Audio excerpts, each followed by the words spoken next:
Hey guys, I'm glad you're with me on this New Year's Eve day.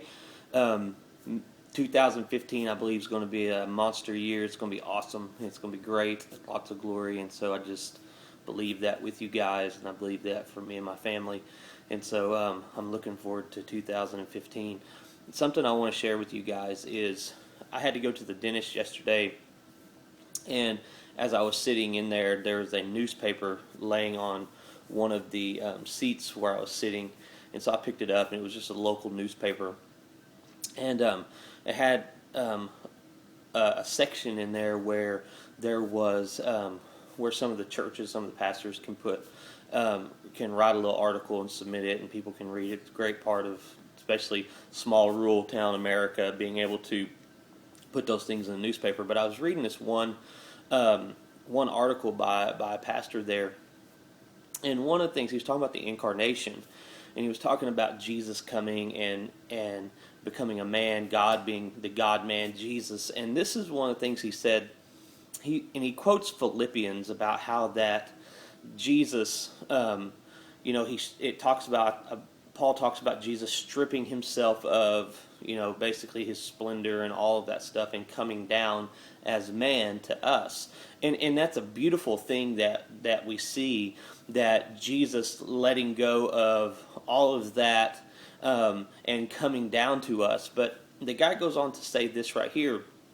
He says that Jesus, the reason he had to do that was Jesus was so holy, so righteous, so pious, so much God, and so much of his glory, that man couldn't live around that, so he had to basically kind of like dumb it down or dull it down so he could be around us. And this idea, and the crazy thing is a few years ago I would have thought the same thing. I would have believed the same thing. But what is in disguise in that is still this idea of separation. A holy God, a sinful people, and there's still a separation. And so for God to come to us, he had to strip himself of his holiness, his glory, his splendor, all of that stuff, because we couldn't stand to be in the presence of that. And my question is where was his holiness during this time? Where was his glory? Was it like just kind of like drifting through the universe? You can't separate those things from God. You can't separate them from Jesus. So with that thought is this right here. If Jesus is the express image of God, and he came to explain him, then maybe our idea of God's holiness, our idea of his glory, our idea of his splendor may be a lot different than what God really has, and what his idea of glory and his idea of splendor is. Jesus says this right here. Jesus says, "At no time has any man seen God, but the Son has seen him. The Son reveals him."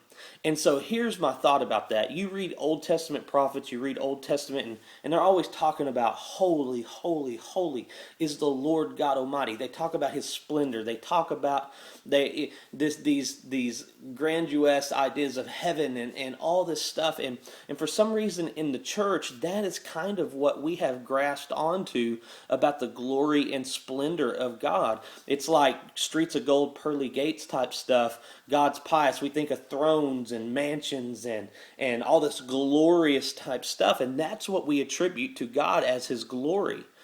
But here's where I want to challenge how you think on that. Is in John chapter 1, it says that we all beheld his glory as the only begotten Son of God, full of grace and truth. What if our idea of God's holiness, God's glory, his splendor is not wrapped up in all this grandiose type stuff, big thrones, big crowns, jewels, money, all this stuff that the world holds in esteem, but yet Jesus comes and says this is the glory of God: his forgiveness, his grace, his giving, his lack of pride, his self-humiliation, his humility, his humbleness, his love.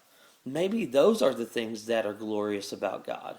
But see, we attribute all this other crazy stuff, I think, that we go, this is what we think is glorious. And so what our mind, our man-made pictures of what we believe is glorious is what we attribute to God.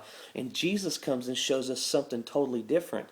Like the guy was talking about in Philippians, he said he stripped himself of his glory. No, he came to show us what glory really is. The glory of God is not money. The glory of God is not mansions. The glory of God is not streets of gold, pearly gates, all those things. The glory of God was manifested in the person of Jesus when he said, Father, forgive them, for they know not what they do. When it says he was full of grace and truth, his grace, his mercy, those are the glorious things of God. That's what Jesus came to show. He did not strip himself of glory. He came to reveal really what glory is.